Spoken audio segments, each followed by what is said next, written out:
हम हैं गौतम राडेसागर। बंधुओं, आप सभी का अभिनंदन। जैसा कि आप जानते हैं कि देश के सबसे बेहतरीन कार्यक्रम जिसका नाम है हम भारत के लोग एक ताकत, लोकतंत्र में हम भारत के लोगों को क्या ताकत होती है, उन संदर्भों को आपके विमर्श के लिए हम छोड़ते हैं। विमर्श करना, विवेचना करना, विश्लेषण करना, निष्कर्ष तक पहुंचना, ये आपका विशेषाधिकार है। वह आपको करना है। आप कैसे करेंगे वो आप जानें। पार्ट 1 में हम चर्चा कर रहे थे इंदिरा गांधी जी ने जो बैंकों का नेशनलाइजेशन किया, उसका उद्देश्य क्या था। अब हम चर्चा कर रहे हैं पार्ट 2 की। हम पार्ट 2 में हैं, चर्चा कर रहे हैं कि इसके बाद रोड़े क्या क्या अटकाए गए। क्या 19 जुलाई 1969 को जो M Hidayatullah acting president of India द्वारा ऑर्डिनेंस था, बाद में पार्लियामेंट में उसे कानून भी बना दिया गया, वह राष्ट्रीयकरण क्या 1969 में बैंकों का हो पाया या नहीं हो पाया। किन किन बैंकों का राष्ट्रीयकरण प्रस्तावित था, उस पे हम चर्चा करते हैं।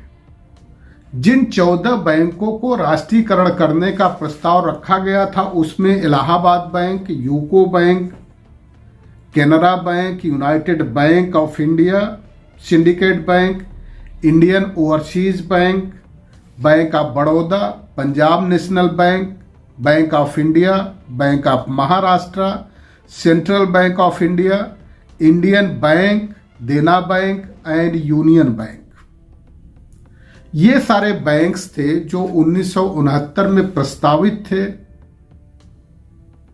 राष्ट्रीयकरण के लिए।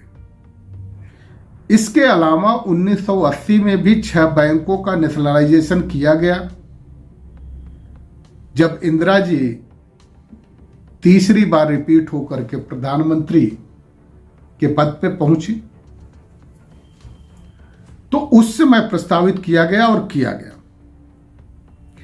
इसमें सबसे बड़ा रोड़ा जो अटका बैंकों के राष्ट्रीयकरण में, वो लीगल बैटल शुरू हो गया, कानूनी लड़ाई शुरू हो गई। और कानूनी लड़ाई की शुरुआत किन्होंने किया? RC Cooper. आरसी कूपर कौन थे? आरसी कूपर डायरेक्टर थे सेंट्रल बैंक ऑफ इंडिया के, और वो शेयर होल्डर थे बैंक ऑफ बड़ौदा के। उन्होंने एक पिटीशन बकायदा फाइल कर दिया सुप्रीम कोर्ट के सामने। Writ petition number 298 and 300 of 1969। यह आर्टिकल 32 के तहत दायर किया गया। यह चैलेंज किया गया कि बैंकों का राष्ट्रीयकरण अगर करना है तो जो भी संपत्ति, इस तरह की संपत्ति, किन्हीं नागरिकों की संपत्ति को अगर सरकार एक्वायर करती है, अधिग्रहण करती है, तो उसको कंपनसेशन देना होगा, मुआवजा देना होगा। ये जो 14 बैंक थे, इनका आधार बनाया गया कि इनके यहां जितने भी जमा पूंजी थी, जो 50 करोड़ रुपए से ऊपर के बैंक थे, जिनके ट्रांजैक्शन 50 करोड़ रुपए से ऊपर के थे, उन्हीं बैंकों को राष्ट्रीयकरण की श्रेणी में लिया गया। जेसी कूपर, जो रुस्तम कवास जी कूपर जिनका पूरा नाम था, उन्होंने रीट पिटीशन फाइल करके सुप्रीम कोर्ट में यह कहा गया कि कंपनसेशन नहीं दिया गया, बगैर कंपनसेशन दिए ही हमें अधिकार ग्रहण कर लिया गया। और बैंक ने, गवर्नमेंट ऑफ इंडिया ने कहा कि अब से, यानी 19 जुलाई 1969 से जो भी बैंकों के डायरेक्टर्स हैं, इमीडिएट वो अपने ऑफिस को खाली कर दें। इनका मकसद ये था कि आर्टिकल 32 में कंपनसेशन और पूरा कंपनसेशन दिए जाने का प्रोविजन नहीं किया गया। आप भी कल्पना करिए, अगर किसी की संपत्ति, अगर गवर्नमेंट ऑफ इंडिया या कोई व्यक्ति अपने प्रयोग के लिए उसे एक्वायर करता है, अधिग्रहण करता है, तो निसंदेह उसे पूरा मुआवजा दिया जाना चाहिए। लेकिन उसी संपत्ति को या कंपनी को, ये तो संपत्ति व्यक्तिगत नहीं थी, ये कंपनी थी। बैंक तो कंपनी एक्ट के तहत बाकायदा रजिस्टर्ड थे। तो जब कंपनी एक्ट के तहत रजिस्टर्ड थे तो ये कंपनी हो गई। जब कंपनी को एक्वायर किया गया, और किस लिए एक्वायर किया गया कि इस देश में जो सामाजिक ताना बाना बिगड़ गया है, कुछ लोग ऐसे हैं जिन्हें भूखे पेट सोना पड़ता है, बाकी कुछ लोग ऐसे हैं जिनके पास सारी की सारी संपत्तियां हो गई हैं। तो ये बैंक बगैर किसी गारंटी के उन गरीब लोगों को लोन नहीं देते थे कोई व्यवसाय करने के लिए। और जब तक व्यवसाय में सभी लोग सम्मिलित न हो, प्रत्यक्ष या परोक्ष रूप से, किसी भी व्यवसाय में सम्मिलित होने के लिए आवश्यक है कि पूंजी हो। पूंजी उनके पास थी नहीं। जब उनके पास पूंजी थी नहीं तो पूंजी बैंकों से मिलेगी, और ये सारे बैंक बगैर गारंटी के पूंजी देने के लिए, लोन देने के लिए तैयार नहीं थे। ऐसी दशा में समाजवाद कैसे स्थापित होगा? ये प्रश्न, बड़ा प्रश्न, समस्या विकराल रूप धारण किए पड़े थे इंदिरा जी के समक्ष। इंदिरा जी जब 1967 का चुनाव हुआ तो उसमें मात्र 283 सीटें आई, जबकि काफी सीटें घट गई थी उनकी। उसके पहले के जो चुनाव हुए उस चुनाव से 2 सीटें घट गई थी। 62 में जो चुनाव हुए थे प्रचंड बहुमत थी, लेकिन वो सीटें घट गई थी। तो इंदिरा जी को ये बात समझ में आ गई कि जब तक गरीब लोगों के प्रति, उनके विकास के लिए, उनके रोजगार के लिए, उनके व्यवसाय के लिए, उनकी रोटी के लिए, उनकी रोजी के लिए कोई काम नहीं किया जाएगा धरातल पे, तो सरकार में आ पाना दोबारा मुश्किल है। और इसलिए उन्होंने शायद अपने दायित्वों को, जो उन्होंने शपथ लिया था, उस शपथ के आधार पे शायद उन्होंने एक रणनीति बनाई और बैंकों का नेशनलाइजेशन करने का उन्होंने निर्णय लिया। कठोर निर्णय था, कोई आसान निर्णय नहीं था। और शायद ये निर्णय इंदिरा जी के अलावा दूसरा कोई ले पाता, हमें तो पूरी तरह संशय है, कोई भी नहीं ले सकता था। ऐसी दशा में इंदिरा जी ने जब ये निर्णय लिया तो आरसी कूपर ने सुप्रीम कोर्ट को अप्रोच किया और ये सारे तर्क प्रस्तुत किए गए। लेकिन आरसी कूपर के जो एडवोकेट थे, वो एडवोकेट बड़े ही महारथी थे, नाना पालखी वाला। उन्होंने यह नहीं बताया कि ये कंपनी के डायरेक्टर के रूप में अप्रोच कर रहे हैं सुप्रीम कोर्ट में, क्योंकि कंपनी को भारत का सिटीजन नहीं माना गया था, भारत का नागरिक नहीं माना गया था। तो भारत का नागरिक न माना जाए तो नागरिक अधिकारों का वायलेशन, उल्लंघन होने का प्रश्न ही नहीं उठता।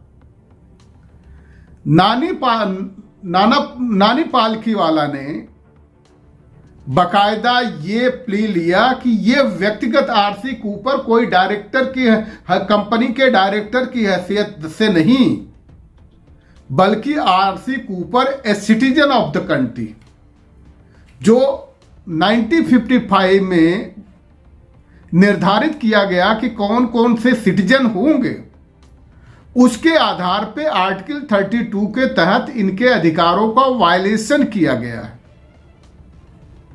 और परिणाम क्या हुआ?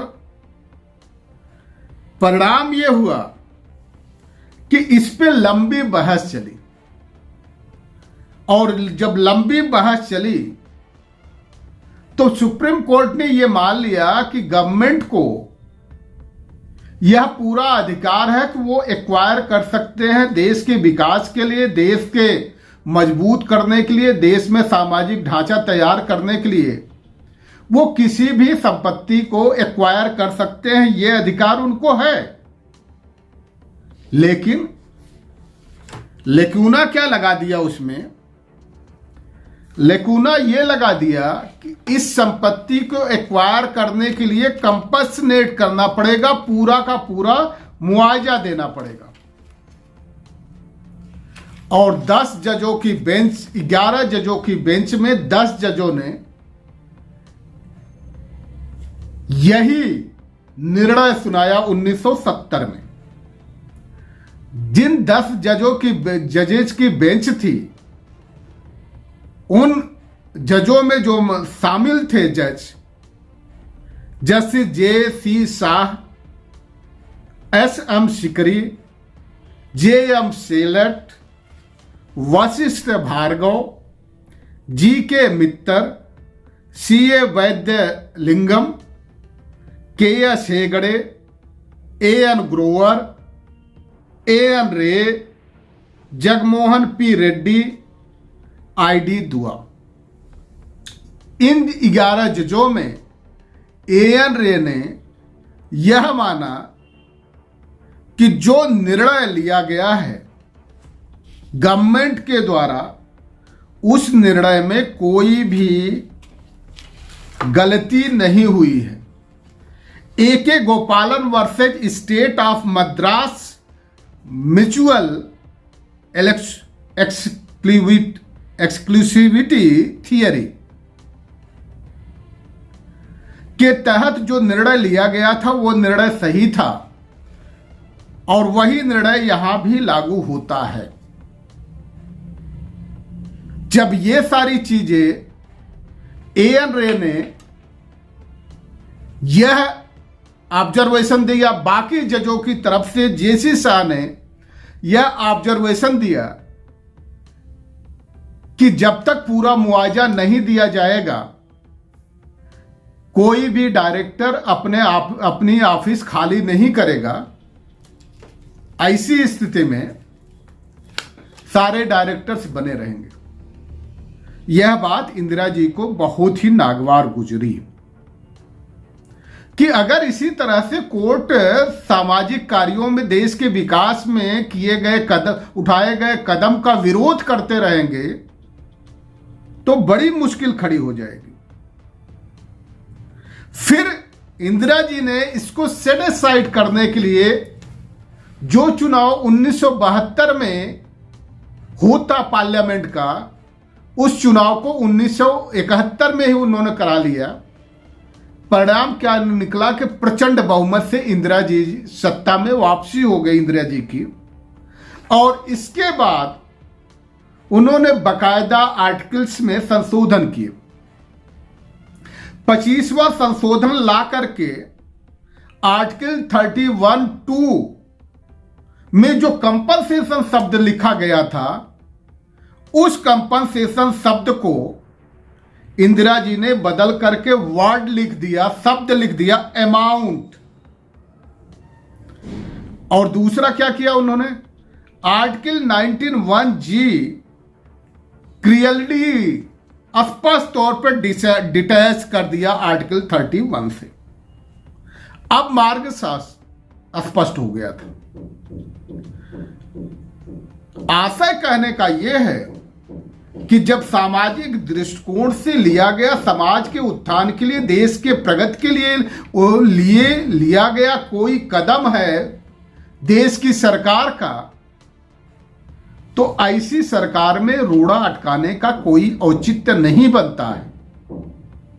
लेकिन जो लोग पूंजीवादी लोग हैं, वो इस तरह के समाजवाद की स्थापना में जितना भी रोड़ा अटका सकते हैं उसमें कभी भी कोई कमी नहीं छोड़ते। और नानी पालकी वाला जैसे एडवोकेट हो जाए और थैली सा कैपिटलिस्ट हो तो किसी भी केस के किसी भी कानून को नचाया जा सकता है। इसलिए इंदिरा जी के इस कदम की जितनी भी प्रशंसा की जाए कम है। आप सभी लोग हमारे साथ बने रहें, फिर इस तरह से हम चर्चा आपके बीच में लाएंगे। आप सभी का बहुत बहुत धन्यवाद। सभी को जय